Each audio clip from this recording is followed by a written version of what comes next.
guys, it's your boy Super James C8 back here with another video, and I'm going to be starting a very special series today. It's called the Celebrity Interview Series, and I'm going to be doing some podcasts every, I guess Saturday for the rest of this year, basically. So until January, I'm going to be doing this. And today I've got a very, very, very special guest on with me today. You probably know him as the ex-beater/seeker for Harrow State Quidditch, but now he's a keynote speaker, and he's rising up in the industry. Ladies and gentlemen, Mr. Pegasus JP Surplus is with me today. How are you doing, Pegasus? I'm good. You're welcome for coming. All right, I didn't say thanks, but okay. So here's how we're going to start, Pegasus. So you grew up in Dubop, Kansas. Can you tell me about how Dubop was? Well, it was run by Colts. Okay. This man named 23 led over 50 of them, so very dangerous, and they ate a lot of children there, so I escaped in a... Okay, so were you ever threatened to have been eaten by 23? No, I was only 2 years old. I was, Okay. This guy named Jamarcus helped me escape. He was from Tallahassee.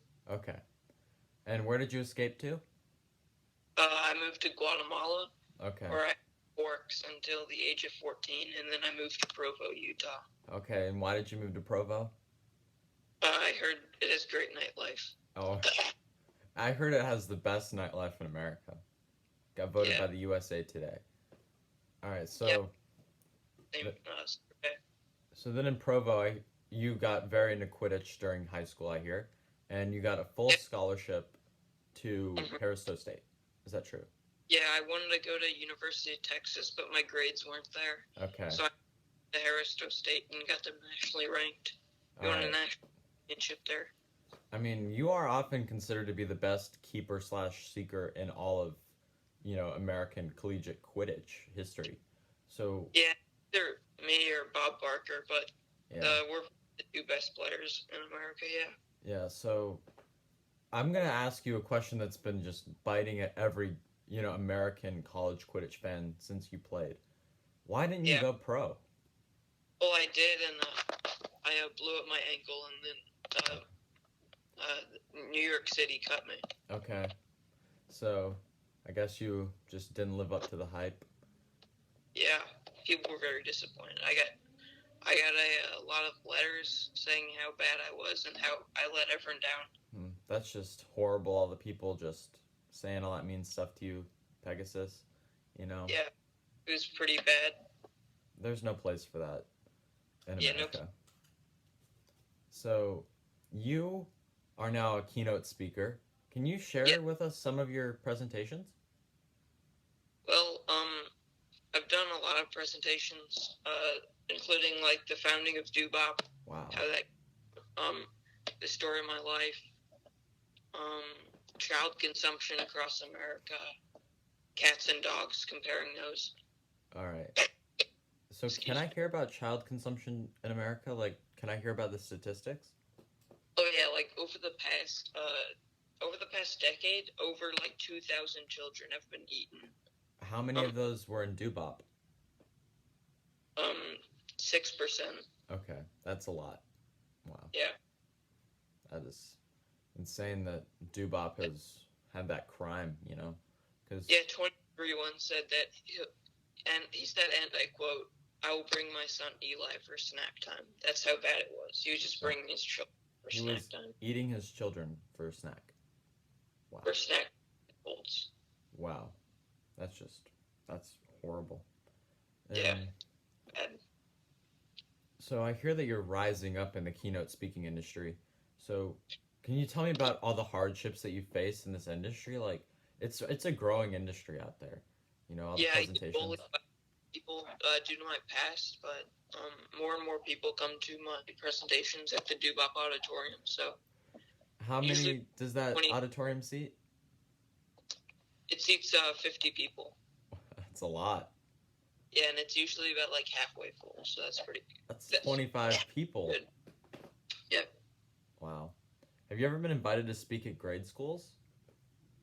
No, but I have been invited to It was like this fork creating what's it called, convention. Okay. It me to speak there because I have a past in that. Yeah, so I'd like to speak more about your invention of the fork. So, Well, I didn't invent it. I just like made them. okay, you made them? Okay. Yeah. So, was that fun for you to make forks? I know it was awful. I almost cut my hand off once. Okay. So, not a very pleasant time in Guatemala. No. Plus, I didn't speak any Spanish. Okay, so you basically just looked like a tourist the whole time Yeah, pretty much. who made forks for a living. Pay me in real money. Okay. So, in Provo, what did you do in Provo while you were there? Made new friends. Played Quidditch a lot. Yeah. The usual. Yeah. Basically what everybody does when they're in Provo. Yeah. And I also have to ask you a question that just been bugging me. Are you a member of any religious community? No. Okay. I was worshiping 23 when I Okay. was about old. Because I didn't want to get eaten. My parents told me to do that, but then they got killed. So Okay. yeah. Who's the idiot now? Okay. So you live back in Dubop now. So what happened to 23? What happened to 23? Well, Burt Macklin. Okay. He and the FBI Yep. rode in on horseback, and they after a 13-hour standoff, they finally killed him. That's a long standoff. Like, And now I live there with my partner and my boss, Aidan Goddard, and we have 2 children, Demetrius and Screaming Eagle.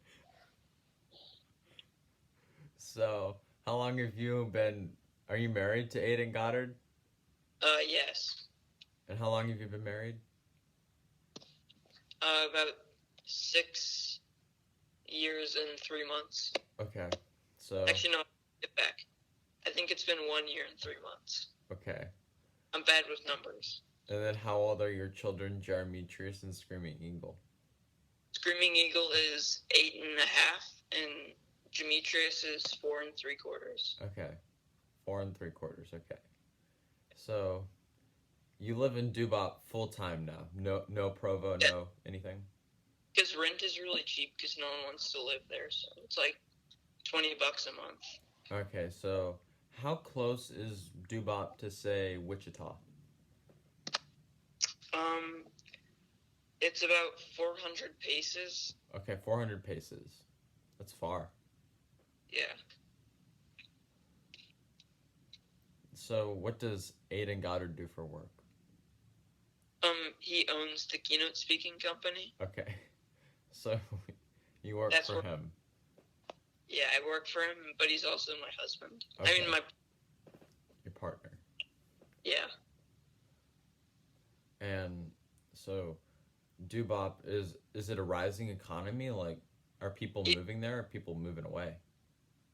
Well, after 23 was killed, people have started to move back, and a lot of kids play soccer now instead of worshiping 23.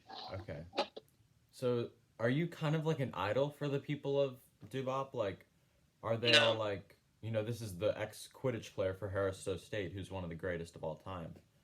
Nobody really knows me, but I would say the real hero is Damian Lillard. He was actually born there. Oh, wow.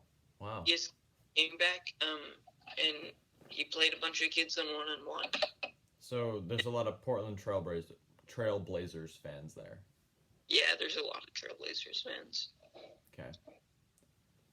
But also, don't forget about Dubop Community College. Oh, yeah. I mean, so has that been attracting some, like, have you been asked to be the Quidditch coach there ever? Because I heard you were thinking about going into the coaching game. They had to disband the Quidditch program there because they didn't have enough money, so they Okay. didn't. Like UAB with football? Yeah. Okay. Well, Honest. keep All right, going. I have time for one more question, if that's fine. One more question. Okay. I don't really have one. Okay, so Pegasus JP Surplus, it was very nice talking to you. on my first ever celebrity podcast. All right. Bye. Bye. Have a nice day.